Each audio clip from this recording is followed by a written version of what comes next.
Welcome to this screencast. Today's topic is the matching principle. The matching principle states that expenses should be recorded in the period they are used to generate revenue. But what does this mean? Let's break this principle down into its three components: the expense, the period, and its use to generate revenue.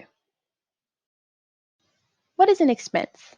An expense is a decrease in resources resulting from the operation of a business. This means it's the costs you incur by providing a good or service to your customers. Examples may include rent, the cost of manufacturing goods, or the money spent advertising your business. So what's a period? An accounting period is a particular span of time covered by a set of financial statements. For example, you might have an income statement for a 3-month period ending March 31st. So what exactly is the generation of revenue? Well, generating revenue comes at a cost. For example, you might need to purchase fruit or a blender in order to provide juice to your customers so that they can provide you with a profit. So what the matching principle means is that expenses should be recorded when they're incurred, not just when they're paid. Let's look at some examples, assuming that the accounting period ends at the end of each month.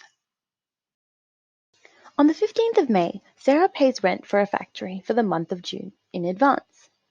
She has paid for a resource before she's used or consumed it.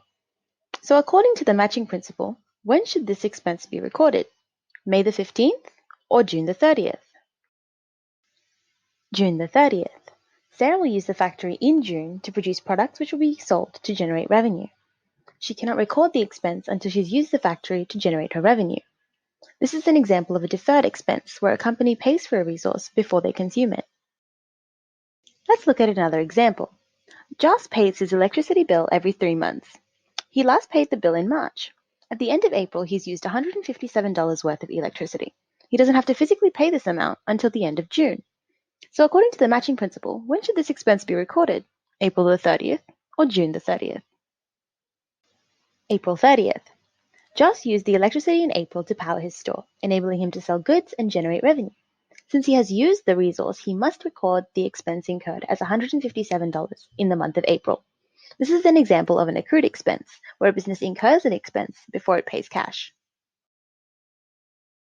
The key point in the matching principle is that expenses are recorded when they're incurred, regardless of when cash is paid. This principle is crucial when performing accrual accounting, in which revenue is recorded when earned and expenses are recorded when incurred. Thank you for watching.